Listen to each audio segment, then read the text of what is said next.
நடப்பதற்கு முன்னாலே ஏழுவலைக்குமா இப்படி தைமியாட ஒரு பிரபல்யமான கவிதை இந்த சிறைச்சாலையை சொல்லுவாங்க. மா யஸ்னவு அதாஇபி அன ஜன்னதி வ புஸ்தானி ஃபீ சத்ரி. எதிரிகள் என்ன செய்து விடுவார்கள் கேட்கிறாரு. சிறைச்சாலையில 7 முறைக்கு மேல போயிட்டு வந்த இப்படி தைமியா சொல்றாரு, என்ன அவர்கள் என்ன செய்து விடுவார்கள்.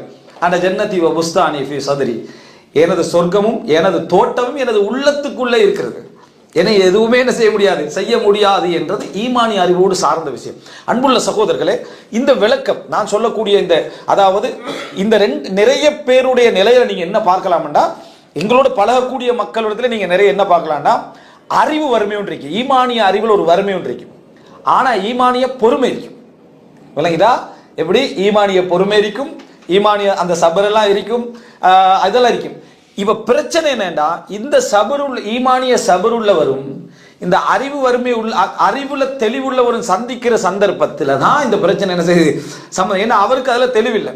இந்த பொறுக்கிறவர் நீங்க பார்க்கலாம் என்னன்னா, முஸ்லிம் சமுதாயத்துக்கு ஏதாவது அநியாயங்கள் கஷ்டங்கள் நடக்கிற சந்தர்ப்பத்தில் அந்த அறிவின்மை என்றது அந்த இடத்துல ஈமானி ஒரு அறிவின்மை இருக்கிறதுனால கேள்விகள் அவங்களுக்கு என்ன செய்யும் வேண்டாம், அந்த பொறுமையை குறைச்சிக்கிட்டே வரும்.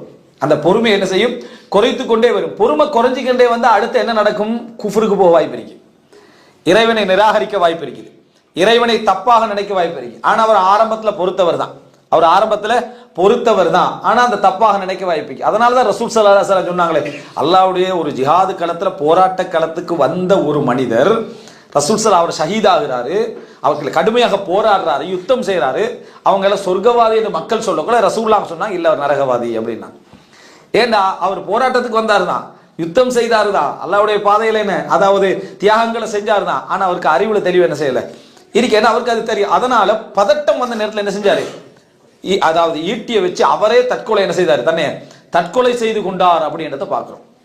எனவே அன்புள்ள சகோதரர்களே, ஒரு முஃமினுக்கு இருக்க வேண்டிய மிக பிரதானமான அதாவது ஒரு ஆனந்தம் வருவதற்குரிய மிக பிரதானமான அம்சங்கள் என்னென்னா, நமக்கு அல்லாஹு ரப்புல் ஆலமீன் இந்த உலகத்துடைய நிர்வாகத்தை எப்படி செய்கிறான் என்ற ஈமான் சார்ந்த விளக்கம் ஒவ்வொன்றிலே இருக்க வேண்டும். அந்த ஈமான் சார்ந்த விளக்கம் அல் குர்ஆன்ல தான் இருக்குது, ரசூலுல்லாஹ்வோட சீரால தான் என்ன செய்யுது அது இருக்குது. அந்த ஈமான் சார்ந்த விளக்கம் அறிவு நமக்கு பிறக்கிற நேரத்தில் இந்த உலகத்துடைய எந்த இழப்பும் மனிதன் என்ற அடிப்படையில் வரக்கூடிய சாதாரண கவலைகளாக அது வந்து போகுமே தவிர, உள்ளத்திற்குள்ள உங்கள்கிட்ட மலை போல ஈமான் இருக்கும், மலை போல அறிவு இருக்கும், மலை போன்ற விளக்கம் என்ன செய்யும் இருக்கும். ரசூல் ஸல்லல்லாஹு அலைஹி வஸல்லம் அவர்களுக்கு அடுத்த நிலையில் அதுல இருந்தவர் வந்து அபூபக்கர் உமர் ரலியல்லாஹு அன்ஹுமா. அதனால தான் ரசூல் ஸல்லல்லாஹு அலைஹி வஸல்லம் சில விஷயங்களை சொல்ற சந்தர்ப்பத்தில் மக்கள் எல்லாரும் முஃமின்களாக இருந்தும் கூட இதை நானும் அபூபக்கரும் உமரும் ஈமான் கொள்கிறோம். இதை நானும் அபூபக்கரும் உமரும் ஈமான் கொள்கிறோம், இதை நானும் அபூபக்கரும் உமரும் ஈமான் கொள்கிறோம் என்று ரசூலுல்லாஹி ஸல்லல்லாஹு அலைஹி வஸல்லம் சொல்வதற்கான காரணம் வந்து மற்றவர்கள் அதை தாங்குகின்ற அளவுக்கான ஒரு அம்சம் இல்லை. அப்போ இது அதாவது ஹுதைபியா விஷயத்தை நபித்தோழர் ஒருவர் சொல்லுகிற நேரத்தில் சொல்றாரு, நீங்க இத்தஹிமு ரஅய்யக்கும், உங்களுடைய சொந்த யூகங்களை வந்து நீங்க எப்பயுமே குற்றம் சாட்டிக் கொள்ளுங்கள், அது தவறுன்னு சொல்லிக்கங்க, அந்த விளக்கம் பிள்ளைன்னு சொல்லிக்கங்க ஏதாவது ஒரு விஷயத்துல முடிவெடுக்கிறதுக்கு. ஏனென்றா ரசூலுல்லாஹ் அல்லாத ஒரு தலைவராக அந்த ஹுதைபியா உடன்படிக்கையில இருந்திருந்தா நம்ம அந்த இடத்துல அதுக்கு மாறித்தான் என்ன செஞ்சிருப்போம், கருத்து சொல்லி இருப்போம். ஏன்னா அந்த நிலைமை சூரத்தே தலைகீழாயிருச்சு. அல்லாஹ் இன்னா ஃபதஹ்னாலக ஃபதஹன் முபீனான்றா, ஆனா சூரத் என்ன செய்யுது, படுதோல்வியா இருந்துச்சு, திரும்பி போற தோல்வியா இருந்துச்சு. அவங்களுக்கு வெற்றி மாதிரி இருந்துச்சு, அவர்களுக்கு வெற்றி மாதிரி இருந்தது. அப்படி ஒரு இடத்துல நம்ம ரசூலுல்லாஹ்களை பின்பற்றணும்னு நின்றதுனாலதான் நம்ம என்ன செஞ்சோம், அந்த இடத்துல உறுதியாக நின்றோம் என்று சொல்லி ஜமல் சிஃபின் யுத்த விஷயத்துல கம்பேர் பண்ணி என்ன செய்யறாங்க சொல்வதை பார்க்கிறோம். அன்புள்ள சகோதரர்களே, இது இறுக்கமாக இருந்தா எந்த அளவுக்கு ஒரு மனிதனுக்கு இந்த ஒரு அறிவு வளருமாக இருந்தா, இப்போ ஒரு சின்ன உதாரணம் சொல்றேன். நம்மளை சூழ நடக்கக்கூடிய சோகங்கள், சோதனைகள், கவலைகள், வேதனைகள்ல ஏன் ஒரு சின்ன அதாவது இது பல விஷயங்கள் சொல்லலாம், இதுல ஒரு சில உதாரணங்களை சொல்றேன். ஏன் அந்த ஈமானிய அறிவு நம்மகிட்ட வந்து செல்வாக்கு செலுத்தாம இருக்குது என்றா, நான் சொன்ன மாதிரி குர்ஆனுடைய அந்த விளக்கமும் சீராவுடைய ரசூல் ஸல்லல்லாஹு அலைஹி வஸல்லம் அந்த போக்கை பற்றிய அந்த ஆழமான பதிவின்மை தான் என்பதுக்கு ஒரு உதாரணம் சொல்றேன். அதாவது எல்லாரும் வாழ்க்கையில என்ன எதிர்பார்த்துட்டு இருக்கிறோம், நம்மளோட வாழ்க்கையில ஒரு அற்புதமும் நடக்காதாண்டு. எல்லாரும் என்ன அங்க குர்ஆன்ல படிக்கிறோம், நபிமார்களுக்கு நடந்தன்னு படிக்கிறோம், நபிமார்கள் அல்லாதவர்களுக்கு நடந்தன்னு வேற அக்கீதால என்ன செய்யறோம், இப்ப இந்த ஜுரேஜுக்கு நடந்தன்னு சொல்றோம், அதுக்கு போல எனக்கு கௌஃபாசிலுக்கு நடந்து இப்படி ஒவ்வொன்று சொல்றோம். அப்போ நம்மளோட வாழ்க்கையிலே ஒரு அற்புதம் என்னது நடக்காதா அப்படி என்று சிந்திக்கக்கூடிய மனிதர்களாக நம்ம அதிகமானவங்க இருப்போம். அது எதன் காரணமாக நம்ம அப்படி இருந்துட்டீங்கன்னு சொன்னா, அந்த அதாவது ஈமானிய அறிவில் உள்ள வறுமை தான். அதனால தான் ஒரு அற்புதங்களை நம்ம என்ன செய்யறோம், நம்மளோட வாழ்க்கையில நடக்காதான்னு எதிர்பார்த்துட்டு இருக்கோம். உண்மையான ஒரு அறிவு உள்ளவர், உண்மையான மார்க்க விளக்கம் உள்ளவர், அவர் எதை எதிர்பார்த்திருப்பார் தெரியுமா? அப்படி ஒன்று நடக்காம இருக்கணும்னு எதிர்பார்த்திருப்பார் தன் வாழ்க்கையில.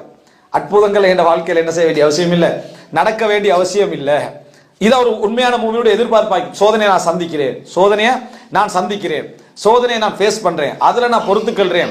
நான் எந்த ஒரு டைரக்டான ஒரு அற்புதத்தை நான் அடைய வேண்டிய ஒரு அவசியம் இல்லை. காரணம் அது என்னை ஃபித்னாவாக்கிரும், என்ன செஞ்சிடும், இன்னொருத்தருக்கு ஃபித்னாவாக ஆக்கிரும், மாற்றிவிடும் என்பதனால தான் நினைக்கணும்.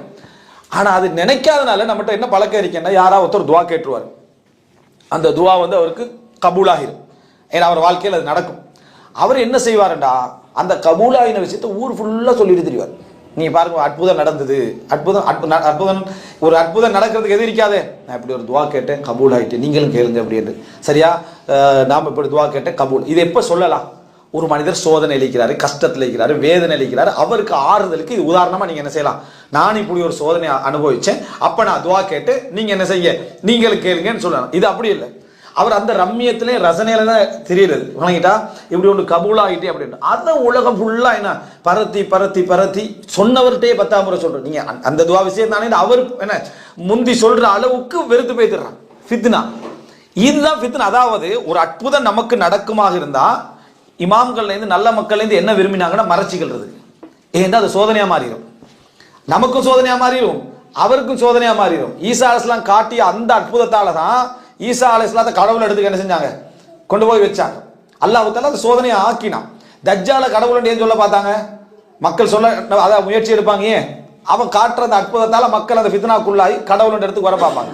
ஏதாவது சின்ன அற்புதம் காட்டினா கபரை கட்டிடுவாங்க, ஏதாவது சின்ன ஒரு அற்புதம் காட்டு நடந்ததுன்னு சொன்னா கபரை கட்டிடுவான். அப்போ ஒரு முஸ்லிம் தன்னை ஃபித்னாக்குள்ளாக்கி கொண்ட இடத்துக்கு விரும்ப மாட்டான். அப்படி ஒன்று நிகழாமலே இருக்கட்டும் தான் விரும்புவான். ஆனா இவர் ஈமான் அடையாளமாவே என்ன எதிர்பார்த்து வச்சுக்காரு தெரியுமா, கராமத்து நடக்கணும் தான். பாருங்க அறிவுள்ள குறைபாட்டை, கராமத்து நடந்தாத்தான் நான் அல்லாஹ்விடத்தால என்ன மிகவும் விரும்பப்பட்ட வேண்டிய நினைக்கிற இடத்துக்கு வராங்க. அற்புதங்கள் நடந்த நபிமார்கள்லயே சின்ன சின்ன சின்ன சின்ன அற்புதங்களோட பெரும் அற்புதங்கள் நடந்த நபிமார்கள் மிக குறைவானவர் யாரு, ரசூலுல்லாஹ். ஏன்னா மற்றவர்களுக்கு கண் முன்னால பலவிதமான அதாவது திகைக்கக்கூடிய அற்புதங்கள் எல்லாம் நடந்துச்சு. அல்லாஹ் ரசூலுல்லாஹ்களுக்கு சின்ன சின்ன அற்புதங்களை கொடுத்தான்.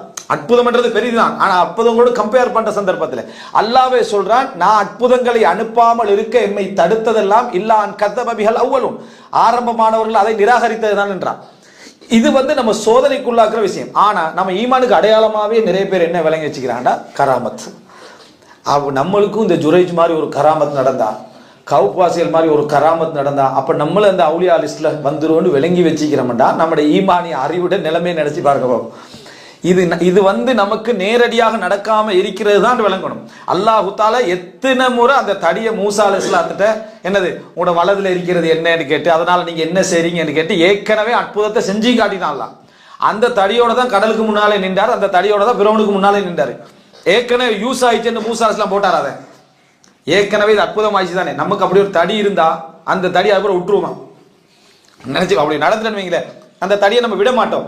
அப்ப மூசா அலைஹிஸ்ஸலாம் திருப்பி அந்த தடி கையில இருந்தும் கூட, கடலுக்கு முன்னால இருந்தும் கூட அவர் அதை நம்பல. நமக்கு ஒரு தடவை நடந்து அதை நம்பிடுவோம். நம்மளோட இதனை கராமத் அல்லாஹ் தஆலா எனக்கு தந்திருக்கிறான், எத்தனை முறை சான்ஸ் கிடைக்குமோ தெரியாது, அதுக்கு என்ன செஞ்சிருவோம், நம்ம போயிடுவோம். இதான் நம்மளுடைய அந்த அறிவுடைய ஒரு நிலைமை, அதான் தான் இருக்குது. அன்புள்ள சகோதரர்களே, இது ஒரு விஷயம். அதாவது ஈமானி அறிவுள்ள குறைபாடுகளுக்கான நான் ஒரு சில உதாரணங்கள் சொல்றதுக்காக சொல்றேன். ஒரு முஃமின் தன்னையும் அற்புதம் காட்டி ஃபித்னாக்குள்ளாக்கி கொள்ள மாட்டான், தானும் இன்னொருத்தருக்கு ஃபித்னாவாகிற அளவுக்கு அற்புதங்களை அதாவது நடக்கணும்னு எதிர்பார்க்கவும் மாட்டான். அதுதான் அவன் விருப்பமாகவே இருக்கும். அறிந்து கொண்டா தூரமாகத்தான் நினைப்பான், அறிந்து கொண்ட மக்கள் அறிஞ்சிட்டாலே தூரமாகத்தான் நினைப்பான். இது இல்லாததுனால இல்லாத அற்புதங்களை நடந்ததா காட்டி திரியறத ஈமானன்னு நினைச்சிட்டு இருக்கிறான். நடக்காதெல்லாம் எனக்கு துவா கேட்டு, எனக்கு எப்பயும் ஒரு விஷயம் நடக்கிறது 1 மாசத்துக்கு முந்தைய கனவுல விளங்கிடுவேன்றான். உதாரணமா ஒருத்தருக்கு அப்படி கனவுல விளங்குறதுன்னு வைங்களேன், ஒருத்தருக்கு அப்படி எல்லாமே நடக்கிறதுக்கு முன்னால விளங்குதுன்னு வைங்க கனவுல. அப்படி விளங்கின மனிதன் எப்படி நடக்கணும், அடுத்தவன்ட்ட இதை சொல்லி தெரியக்கூடாது, அடுத்தவன்ட்ட அதை சொல்லி தெரியக்கூடாது. ஏதோ நமக்கு அல்லாஹ் தஆலா ஒரு அற்புதம் நிறுத்துறாப்போ நினைக்கணும். இவராவே சொல்லி சொல்லி திரியறான உனக்கு நடக்கிறது அற்புதம் அல்ல, உன் அழிவுக்கான என்ன அடையாளம். அல்லாஹ் உன்னை இதை வச்சுதான் என்ன செய்ய போறான், அழிக்க போறான். அப்படி அற்புதம் கொடுத்ததால நீ உயர்ந்தவன்டா, தஜ்ஜால் தான் ஆக உயர்ந்தவன். தஜ்ஜால் தான் ஆக உயர்ந்த தஜ்ஜால் தான். அவ்வளவு அற்புதங்கள் அவன் செய்ய போறான்.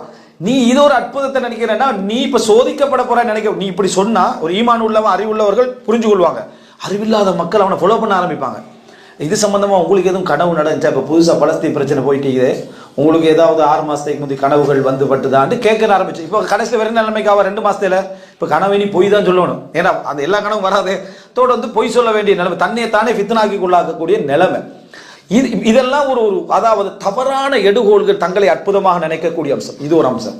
இன்னொன்று, ஒவ்வொரு முஃமினுடைய வாழ்க்கையிலும் அவன் ஈமான் கொண்டு அல்லாஹ்வை நம்பினா அல்லாஹ் அவனை சூழ பல அற்புதங்களை நிகழ்த்தி கொண்டிருப்பான். நம்ம சொல்லக்கூடிய இந்த அற்புதங்கள் அல்ல, அன்றாட வாழ்க்கை அவன் அல்லாஹ் தஆலா அற்புதமா பாதுகாத்து கொண்டிருப்பான். ஆனா அற்புதத்தை உங்களுக்கு எல்லாம் தெரியப்படுத்தாம இருப்பான். உங்களுக்கு அற்புதம் நடக்கிறதுன்றது நமக்கு தெரியாமலே இருக்கும். தெரிஞ்சாதான் அற்புதம் பண்றது அல்ல. ஒரு ஈமானுடைய வாழ்க்கையை அற்புதம் தான். அஜபன் லி அம்ரில் முஃமின், ஒரு முஃமினுடைய வாழ்க்கை ஆச்சரியமானது என்று சொல்லாங்க. அது அஜீப். எல்லாரும் கவலைப்படுற இடத்துல அவன் கவலைப்பட மாட்டான். எல்லாரும் கவலைப்படாத ஒரு விஷயத்தை அவன் கவலைப்பட்டு கண்டிருப்பான். ஈமான் சம்பந்தப்பட்டதுனால அவன் கவலைப்பட்டு கண்டிருப்பான். எல்லாரும் மகிழ்ச்சி அடைகிற இடத்துல அவனுக்கு மகிழ்ச்சி வராது. எல்லாரும் மகிழ்ச்சி அடையாத ஒரு இடத்துல அவன் மகிழ்ச்சி அடைந்துட்டு இருப்பான். எல்லாரும் இருளண்டுவாங்க, அவன் ஒளி எண்டுவான். எல்லாரும் ஒளி எண்டுவாங்க, அவன் இருளண்டுவான். என்ன அவனுக்குள்ள விளக்கம் அறிவோடு சார்ந்தது. நான் சொல்லல சூஃபி ஞானம் சொல்லல, குர்ஆன் சுன்னாவுடைய அடிப்படையில் உருவான அந்த அறிவு சார்ந்த விஷயம். அவன்கிட்ட இருக்கக்கூடிய நம்பிக்கை தனியாக இருக்கும். இதை புரிஞ்சு கொள்ளாததனால நம்மளை சூழ நம்ம என்ன நினைக்கிறோம்டா அற்புதங்கள் நடல நினைக்கிறோம். வாழ்க்கையில ஒவ்வொரு முஃமினுக்கு, ஈமான் உள்ள ஒவ்வொரு முஃமினுக்கும் அற்புதங்கள் நிகழ்ந்து கொண்டிருக்கும்.